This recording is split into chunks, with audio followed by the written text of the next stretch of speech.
अस्सलाम वालेकुम फ्रेंड्स, आज की वीडियो उन लोगों के लिए है जो सऊदी अरबिया में इकोनॉमी पैकेज लेकर उम्रा पर जाने वाले हैं, वो भी 2024 में जाने वाले हैं।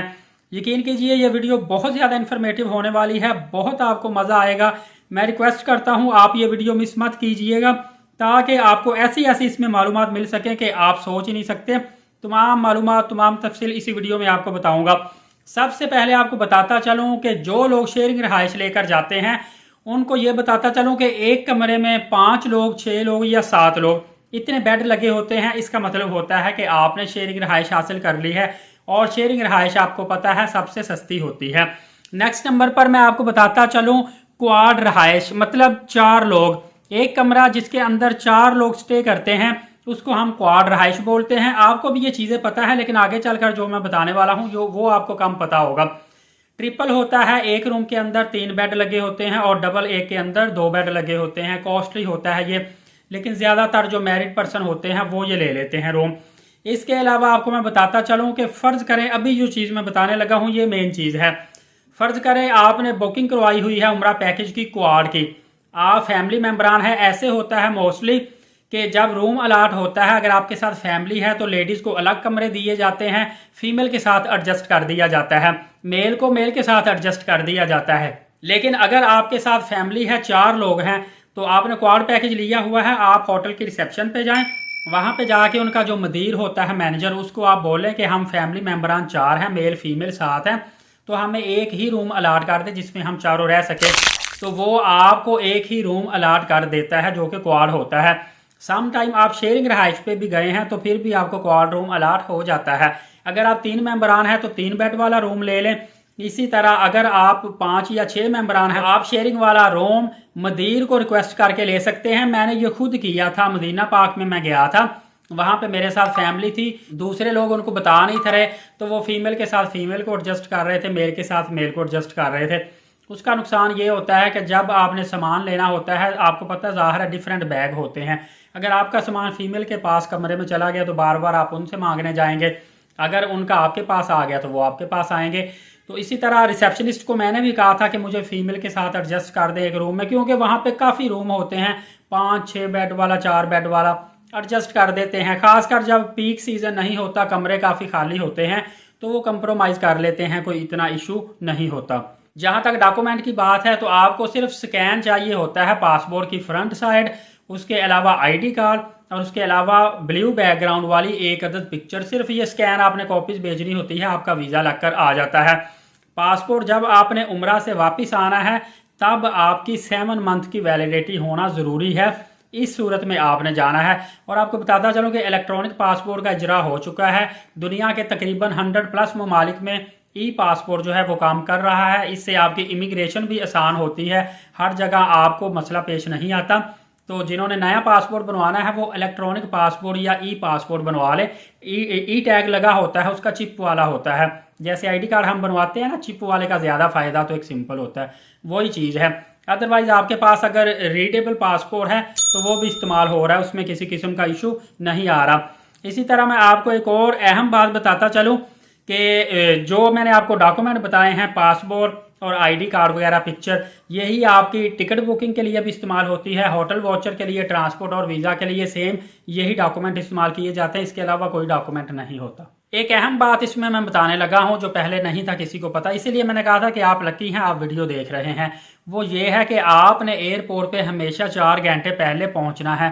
पाकिस्तान में आजकल जितने भी उम्रा पैकेजेस ट्रैवल एजेंट दे रहे हैं वो फिक्स पैकेज दे रहे हैं जिसमें नॉन रिफंडेबल टिकट होती है। अगर आपने थोड़ी सी सुस्ती कर दी, एयरपोर्ट पे लेट पहुंचे, बोर्डिंग बंद हो गई, कोई मसला पेश आ गया, तो यकीन कीजिएगा कि उम्रा में होटल भी सस्ता होता है, वीज़ा भी सस्ता है, फ़्लाइट टिकट 1 लाख रुपए प्लस होती है। तो ये आपकी सारी ज़ाया हो जाएगी अगर आप पहले ना पहुंचे, कोई भी इशू आ गया। ये फ्लेक्सिबल टिकट नहीं होती। ट्रैवल एजेंट मोस्टली 90% के करीब इस वक्त आपको बताते नहीं हैं, वो या ग्रुप की टिकट देते हैं आपको या नॉन रिफंडेबल टिकट दे रहे हैं। वो मुझे पता है ये टिकट क्यों दे रहे हैं और उनको कितना बेनिफिट हो रहा है, लेकिन आपने एहतियात करनी है इस हवाले से। और जब आप एयरपोर्ट पे पहुंच जाएंगे, आप देखिए अगर आपकी टिकट तो डायरेक्ट है जद्दा के लिए, फिर आप एयरपोर्ट से ही एहराम बांध लें, उम्रा की नीयत भी करनी है तो यहाँ से कर लें, अदरवाइज जहाज़ में कर सकते हैं। अगर आपकी फ़्लाइट वाया के साथ है, वाया दुबई, वाया तुर्की, किसी भी और जगह से, या सम टाइम वाया जद्दा भी हो सकती, वाया रियाद हो सकती है, सॉरी।